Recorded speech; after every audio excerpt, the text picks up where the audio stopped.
आ गई महारानी उठकर। बड़ी जल्दी उठ गई। अरे इतनी भी क्या जल्दी थी, अभी तो बस दोपहर हुई है। शाम तक उठती तो सीधे शाम की चाय भी पिलाती तुम्हें, और साथ में कुछ बढ़िया सा नाश्ता भी तैयार रखती। आखिर आप इंग्लैंड की महारानी विक्टोरिया से कम थोड़ी ना है। क्यों बिमला, सही कहा ना? गौरी अपनी सास की बात को नजरअंदाज करके सीधे रसोई में चली गई, और इधर मीता जी की पड़ोसन बिमला बड़े जोर से ठहाका लगा लगा कर हंसने लगती है। तुम्हारा भी जवाब नहीं है मीता, मानना पड़ेगा। सास हो तो तुम्हारे जैसी। वाकई में काबिले तारीफ हो। देखो ना कैसे बहू की बोलती बंद करके रखी है। अब इतनी देर से बैठी हूँ तो एक कप चाय तो पिला दो। अरे मैं भी तो इसके जागने का इंतजार कर रही थी। रुको अभी बनवाती हूँ। गौरी, ओ गौरी, जल्दी से 2 कप चाय तो बना ला, और हाँ साथ में जरा आलू बड़े भी बना लेना। बड़े दिनों से नहीं खाए हैं। बिमला जी भी तो बड़े दिनों बाद आई हैं। आलू बड़े बनवा रही है तो जरा उसका बड़ा पाव ही बनवा देना। अच्छा ऐसी बात है तो रुको अभी बड़ा पाव के लिए कह देती हूँ। गौरी, आलू बड़े की जगह बड़ा पाव ही बना देना। जी अभी बना देती हूँ। इतना कहकर गौरी फटाफट अपनी सास और उनकी एकदम पक्की सखी बिमला जी के लिए नाश्ता तैयार करने लगती है। अरे बड़ी ही जल्दी बन गया नाश्ता। बढ़िया बना लेती है तेरी बहू। अरे ठीक ठाक है सब, अब जैसा बना लेती है वैसे से ही पेट भरना पड़ता है। चलो अब चलती हूँ, कल फिर आऊंगी मीता। हाँ जरूर आना, बोल मत जाना, अपना ही घर है, जब मन करे तब चले आओ। सोच तो आप ही रहे होंगे कि आखिर गौरी ने अपनी सास की बात का जवाब क्यों नहीं दिया। तो आज की ये कहानी है बुलंद शहर में रहने वाले गुप्ता परिवार की, जहां अनिल जी अपने परिवार के संग रहा करते। बड़े बेटे की शादी को लगभग 2 साल होने को आए, लेकिन सास और बहू की जंग आज तक अनवरत जारी है। मुख्य कारण है परिवार की मुखिया मीता जी, जिनको अपनी बहू का लेट उठना फूटी आंख नहीं सुहाता, लेकिन उन्होंने इसका कभी कारण भी जानना नहीं चाहा। चलो आप और हम जानते हैं कि आखिर क्या कारण है। सुबह के 5 बज रहे और सास मीता जी जाग चुकी हैं। लो जी भाई, यहाँ सास अपनी हड्डियां घिस रही है और बहू सो रही है। ये लो जी, ये बचाया मैंने बहुत जागयक यंत्र। इतना कहते ही सास घर का सबसे बड़ा पतीला उठाकर जोर से पटक देती है, जिससे ससुर जी जाकर बाहर आ जाते हैं। अरे क्या हुआ भाग्यवान, सुबह सुबह क्यों बर्तन पटके जा रही हो? अरे मेरी किस्मत जो फूटी है ऐसी बहू मिली। सास सुबह 6 बजे उठ रही है और बहू दोपहर में सोकर उठ रही है। सास का एक एक शब्द गौरी के कानों में एक एक कांटे की तरह चुभ रहा था, लेकिन वो भी बेशर्मी की चिकनाई अपने कंबल के साथ और जोर से तान कर सो जाती है। इधर सुबह के 7:30 बजे गौरी अपने रूम से बाहर निकलती है, और इसी आहट का तो जैसे मीता जी इंतजार कर रही थी। मीता जी दरवाजे पर जाकर अपनी पड़ोसन कमला को जोर से आवाज लगाती है। कमला, ए कमला, क्या कर रही हो? कुछ नहीं जीजी। कमला जी तो जैसे इंतजार में ही बैठी थी। हाँ जी मीता जीजी, आपने मुझे बुलाया क्या? हाँ कमला, तुम जाग गई क्या? जीजी जागूंगी नहीं तो क्या दोपहर को जागूंगी? चलो कोई तो समझदार है जिसे पता है कि कितने बजे जागना होता है। अरे दोपहर हो, चलिए दोपहर।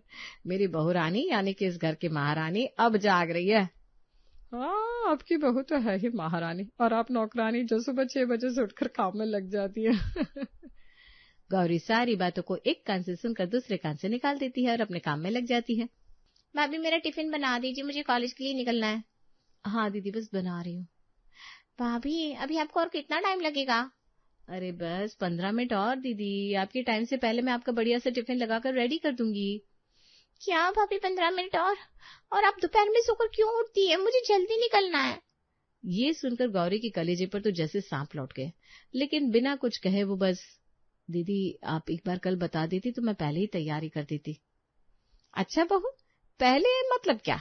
कल रात में ही बना देती, क्योंकि सुबह उठने की तो तुझसे उम्मीद नहीं की जा सकती, तो दोपहर में सोकर उठती है ना। गौरी जल्दी जल्दी अपना काम करने लगती है और अपनी ननद पल्लवी को टाइम से पहले ही बनाकर दे देती है। तभी देवर रिंकू भी अपनी फरमाइश लेकर आ जाता है।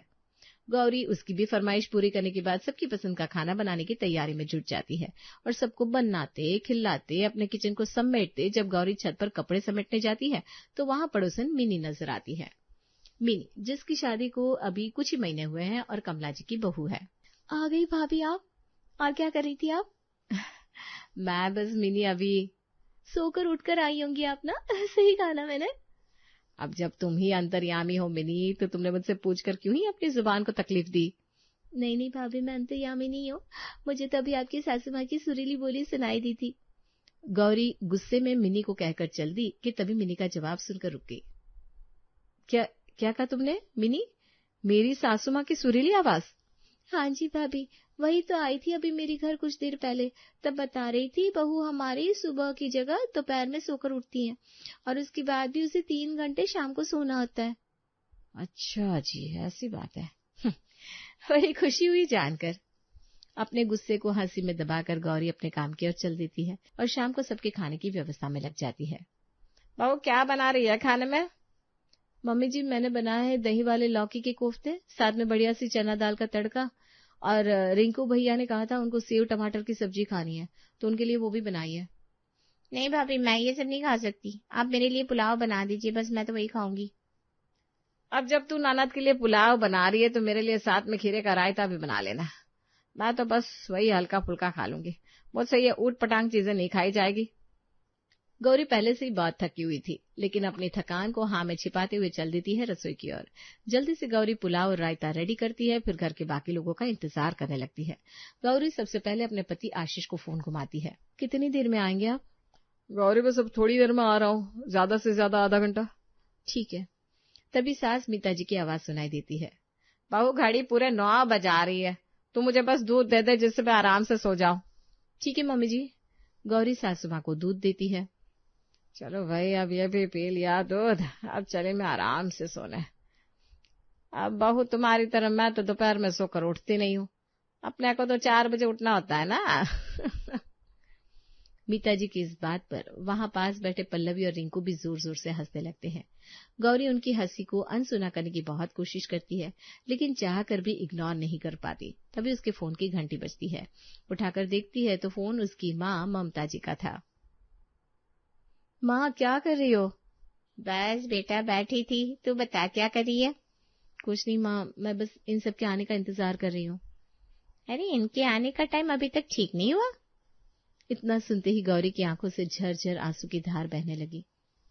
गौरी, गौरी क्या हुआ बेटा? कुछ नहीं माँ। अरे माँ हूँ मैं तेरी, और तुझसे 9 महीना ज्यादा जानती हूँ तुझको।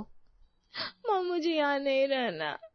ऐसा नहीं कहते बेटा, मैं तेरी माँ हूँ और तुझे कभी परेशान होते नहीं देखना चाहती, लेकिन जीवन में कई बार ऐसे मोड़ आते हैं कि हमें ना चाहते हुए भी वो सब करना पड़ता है जो हम कभी नहीं करना चाहते थे। मतलब मैं समझी नहीं माँ। मतलब मेरी भोली भाली गौरी कि हमेशा टेंशन लेना हमारा काम नहीं होता, कभी कभी टेंशन देना भी सीखो, जिससे कई बार मुसीबतें अपने आप से लग जाती है। अच्छा, लेकिन वो कैसे माँ? मैं जो कहती हूँ मेरी हर एक बात को ध्यान से सुनो। बोलो ना माँ। ममता जी गौरी को जीवन के सारे सूत्र सिखाती हैं और उसी पर अमल करने को कहती है। ठीक है माँ। गौरी फोन रखती है, घड़ी पर निगाह मारती है। अरे, ये लोग अभी तक नहीं आए। और क्या कहा था पतिदेव ने? बस अब भी आया, तब से 1.5 घंटा तो हो गया। वो दोबारा फोन लगाती है, तब तक उसके फोन की घंटी बज जाती है। गौरी बहू, हमें आने में 1 घंटा और लग जाएगा। वो आशीष अभी माल उतरवा रहा है, आज माल का ट्रक आया है ना, इसलिए हमें आते आते 12 तो बज ही जाएंगे। इसलिए अब खाना तो हम हल्का फुल्का ही खाएंगे, पोहा उपमा जैसा कुछ बना लेना बेटा।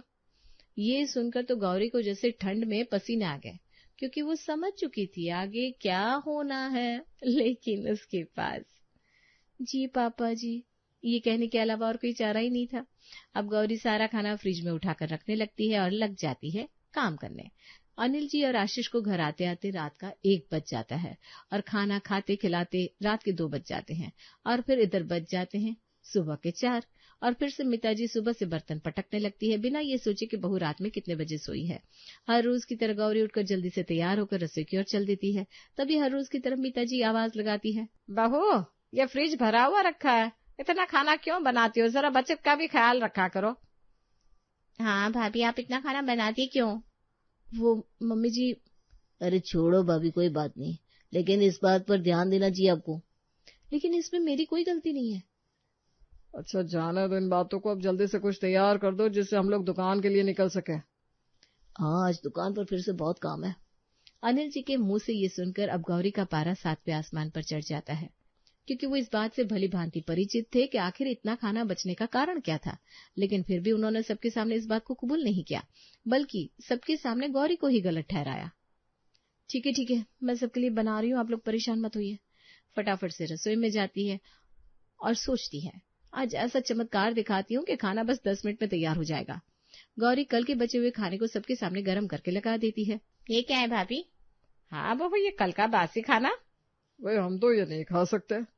फिर मीता जी अपना वही दांव फेंकती है जो उन्होंने आज तक ब्रह्मास्त्र की तरह यूज किया था। बहू तो दोपहर में तो सोकर उठती है, तब तक मैं आधे से ज्यादा काम तुम्हारा समेट देती हूँ। फिर तुम्हारे पास काम ही कितना बचता है, फिर भी तुम हम सबको ये बासी खाना खिला रही हो।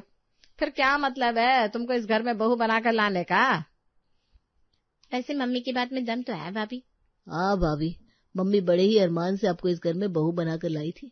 हमने कभी नहीं सोचा था कि आप ऐसा करेंगी। ये सबके मुंह से एक साथ सुनकर गौरी के कानों से जैसे खून बहने लगा हो। वो बार बार अपने पति आशीष की तरफ एक उम्मीद से देख रही थी, लेकिन यहाँ भी उसे निराशा ही हाथ लगती है। फिर उसे अपनी माँ की कही बात याद आती है। पूरा दिन काम करते हुए उसके कानों में वही शब्द गूंजते रहते हैं। फिर से देर रात ससुर जी और पतिदेव घर आते हैं। मीता जी और बाकी सब तो कब के सो चुके थे। अगले दिन गौरी 7 बजे भी नहीं उठती। मीता जी घड़ी देखती है, सुई खिसक कर 8 पर पहुंचती है। अब मीता जी का पारा चढ़ने लगता है। तभी पड़ोसन 2 आलू मांगने आती है। अरे मीता जी 2 आलू होंगे क्या? हाँ ले जाओ। तभी पीछे से बिमला की आवाज आती है। भाभी 2 टमाटर भी होंगे क्या? हाँ भाई, आ जाओ, तुम भी आ जाओ, दोनों को लाकर देती हूँ। क्यों बहुरानी अभी तक जागे नहीं क्या? अरे देख लो तुम ही दोनों, बहू नहीं महारानी है, महारानी दोपहर तक जागेगी। आज गौरी कमरे में लेटे लेटे सास मीता की बातों पर नाराज नहीं हो रही थी, बल्कि लेटे लेटे मुस्कुरा रही थी। मीता जी और उसकी सखियों को बात करते करते 9:30 बज जाते हैं और तब तक घर के बाकी लोग भी जागने लगते हैं। लाइए मम्मी, नाश्ता कहाँ है? आज कॉलेज जल्दी निकलना है। हाँ मम्मी, मेरे भी क्लासेस है, आज लेट तक चलेंगे। मुझे डबल टिफिन चाहिए, मैं सीधे शाम को आऊंगा। अरे तो अपनी भाभी को जाकर जगाओ ना। दोनों अपनी भाभी को कमरे में जाकर आवाज देते हैं। भाभी जाग जाओ, लंच बॉक्स चाहिए। अरे भाभी लेट हो रहा है। अरे गौरी जागी नहीं क्या अभी तक? देखो रिंकू और गौरी आवाज लगा रहे हैं। नहीं, आज तो मैं दोपहर तक ही जागूंगी। अरे क्या पागलपन है गौरी? ये पागलपन नहीं है, आज से इस घर में यही चलेगा। सब आते हैं, दरवाजा पीट पीट कर चले जाते हैं, लेकिन गौरी बाहर निकल कर नहीं आती।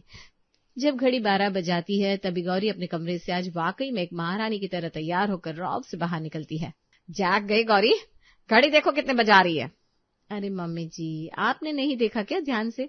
देखिए आज मैं सही टाइम पर जागी हूँ, दोपहर ही तो हुई है। अरे मेरे यहाँ हाथ पैर टूट गए, तेरे देवर ननद पति ससुर सबके लिए नाश्ता लंच टिफिन तैयार करते करते, और तू कह रही है अभी दोपहर ही हुई है। अरे तो इसमें नई बात क्या है मम्मी जी? आप ही तो हर रोज घर का सारा काम करती है, मैं तो बस महारानी की तरह उठती हूँ। लाओ जल्दी से दो, क्या बनाया है? मुझे ना आज बड़ी जोरों की भूख लग रही है। क्या? मीता जी चौंक जाती है, क्योंकि उन्हें ये उम्मीद नहीं थी। अब गौरी पूरा दिन आराम से टीवी देखती है, एंजॉय करती है, फिर जैसे ही दोपहर के 3 बजते हैं तो फिर से अपने कमरे में घुस जाती है और शाम को 6 बजे निकलती है। चलो आज फिर से मिनी से मिलाती हूँ, बड़ी याद आ रही है उसकी। गौरी उससे मिलने चल देती है। कमला आंटी, ओ कमला आंटी, आपकी बहू कहाँ है? इधर कमला आंटी हाथ में आटा लपेटे हुए रसोई से बाहर आती है। क्या मिनी को क्यों पूछ रही हो गौरी? मुझे ना उसकी बहुत याद आ रही है तो मिलने चली आई। आप भी तो सासू माँ से मिलने दिन में 4 बार आती है, तो मैं नहीं आ सकती क्या? हाँ, अपने कमरे में जाकर मिल लो। आज कमला जी को ऐसा लगा कि उनकी चोरी पकड़ी गई हो। आज तो बड़ा ही रिलैक्स लग रही हो भाभी आप। हाँ, आज वाकई में 3 घंटे सोकर जो आई हूँ। मतलब पहले नहीं सोती थी क्या? फिर गौरी मिनी को अपने मन की पूरी बात बताती है। भाभी आप मेरी सास से मिली ना, देखी उनकी हालत। हाँ, आटे में सनी हुई थी वो, बस इसीलिए अब मैं भी उतना ही काम करती हूँ जितना जरूरी है, ज्यादा बिल्कुल नहीं करती, वरना मुझे ऐसे ही पागल कर रखा था।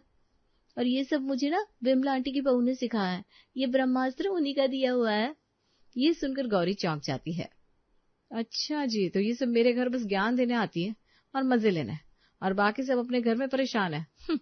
अब ठीक है, मैं भी समझ गई हूँ इनको कैसे मजा चखाना है। अब शाम होते होते बहू फिर से 10 बजे अपने कमरे में जाकर सो जाती है और इधर पूरा घर भूख से बेहाल हो जाता है। मम्मी आप भी कुछ बना लो ना।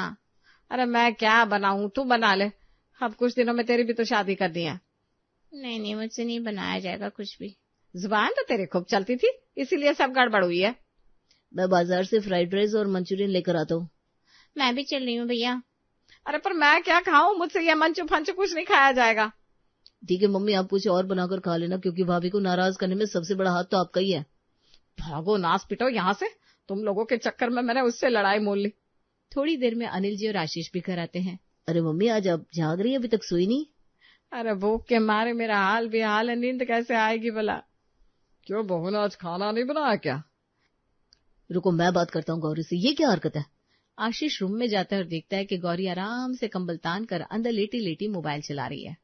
गौरी उठो, आज तुमने खाना क्यों नहीं बनाया? मुझे सोने दो ना। अरे उठो, ये क्या बात है? गौरी उठकर बैठ जाती है। अच्छा जी, आज आपको ये याद आया कि मैंने खाना नहीं बनाया है।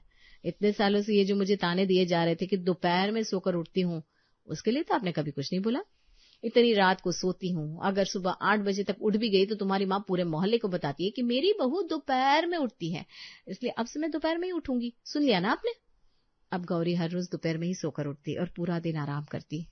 पल्लवी, रिंकू, आज लंच मुझसे नहीं बनाया जाएगा, ये लो पैसे और कैंटीन में कुछ खा लेना। हमारा खाना कहाँ है? अरे मुझसे नहीं बन रहा कुछ भी, ये रखिए चाय और पोहा, जिसको जो खाना है खा ले, बस इससे ज्यादा कुछ नहीं बनेगा मुझसे। ऐसे ही 2-4 दिन और निकलते हैं और फिर एक दिन मीता जी गौरी को बाहर हॉल में बुलाती है। बहू, कल से तो 8 की जगह 9 बजे भी उठेगी तो भी हमको कोई तकलीफ नहीं है। क्यों बताओ सब लोग? हाँ नहीं है, नहीं है। हाँ नहीं है, नहीं है। बस अच्छा खाना दे दिया करो गौरी, बड़े ही दिनों से भूखा हूँ। कोई बात नहीं, दे रहा है दुरुस्त है, कल से खाना बनाऊंगी। आज एक दिन और बना लो आप लोग। अब मैं रात को 2 बजे सोती हूँ, ये तो आप लोग सोचती नहीं। अगर आप थोड़ी सी मेरी हेल्प करेंगे तो हमारे घर में सब शांति और खुशी से होगा, है ना मम्मी जी? हाँ हाँ बेटा, मैं समझ गई।